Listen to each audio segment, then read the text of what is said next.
Tonight's program deals with the work of a most important organization, the Foundation for Advancement in Cancer Therapy, which works constantly in the interest of cancer patients. On its board of trustees are Martin M. Fall, Leon Sackman, Rhoda Coppell, Corinne Loretto, Pat Judson, Nicholas Staphlis, and Ruben Resnikoff. With us tonight is its president, Ruth Sackman, and recovered cancer patient, Bernard Nevins. And now your host, Marcia Steiner. Cancer, the word that devastates. Where do we turn for options? Who do we turn to when all else fails? To you who have faced that moment, to you who may, for all of us. This program tonight is about the work of the Foundation for Advancement in Cancer Therapy. Ruth, you are the president of a very hands-on foundation developed by and run by very committed people. Tell us about FACT and why it was formed.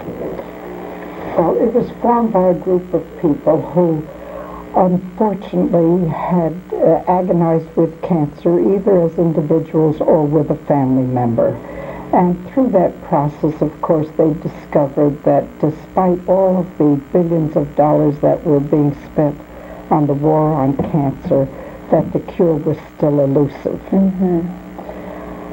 In the process of trying to take care of family members or themselves, most of these people did discover that there was another pathway that seemed not to be given recognition.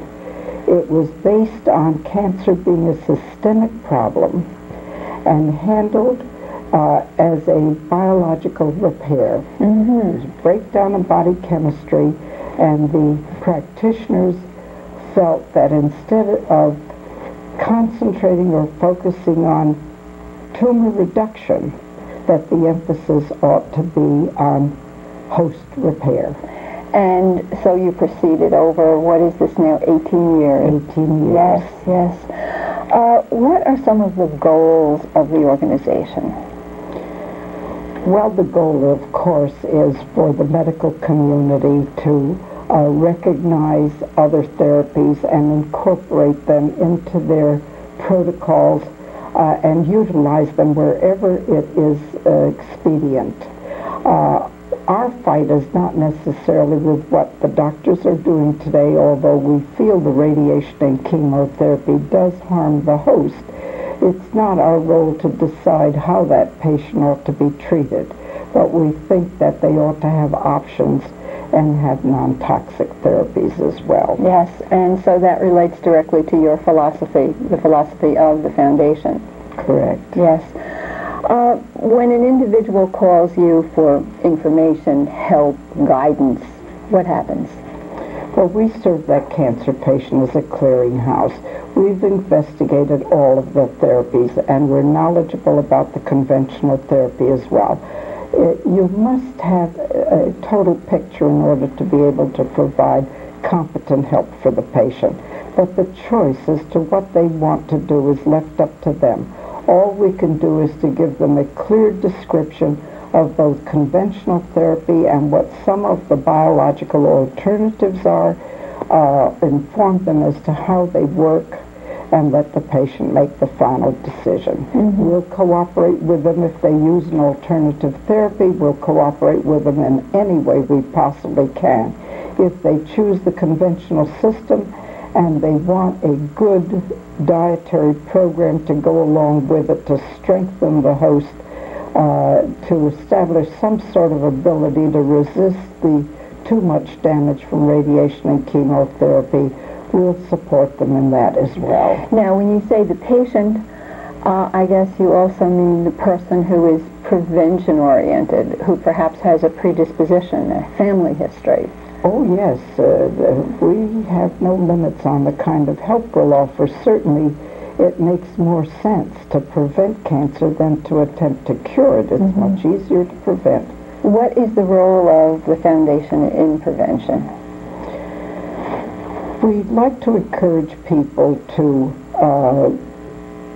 give up as much as possible foods that are unhealthy, and to begin a dietary program that is going to help the body sustain its health. We are actually machines. You've got to treat a car properly, see that there's no sludge in the fuel line, you provide good gasoline. The same thing applies to the human being. You provide the proper food, you see that the body eliminates its waste materials properly, especially today when there's what is called toxic bioaccumulation. Much of our food contains chemicals, the air, the water. People are exposed to chemicals in the workplace. So that you're into all of Yes, these things. Can be cumulative and of course, difficulties. it's a lay organization, non-profit, tax-deductible, and you run conventions and seminars, you have resources, and we'll talk about some of this later. What standard do you use to evaluate some of these programs that are available? Well, they must be biologically sound, or phrased differently, they have to be non-toxic and do no harm. Then, of course, we have access to all of the clinics, the practitioners, and what is more important than a discussion with a practitioner is the feedback we get from patients and how well they do on a program. I see.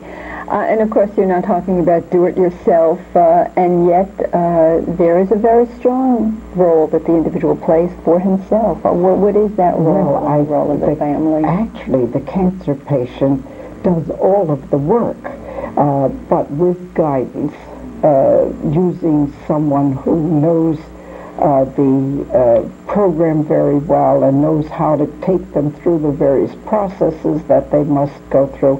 And it's not an easy program. One has to be conscientiously committed and hopefully stress-free, because stress has a tendency to disrupt a program. It upsets the metabolism of the body.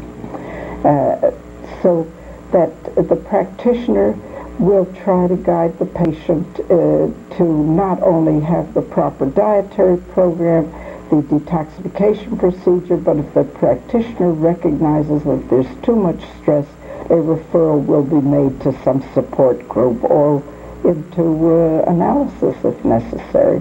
Or there can be counseling is an important element here. Yes, meditation, biofeedback, anything to provide that relaxation for the body so that it can function normally. And the role of the family. The patients who have cooperative families do best. Yes, if there's conflict and friction in the home, of course, the patient struggles through program. Well, thank you, Ruth. We will be back in a moment with more on this very urgent topic.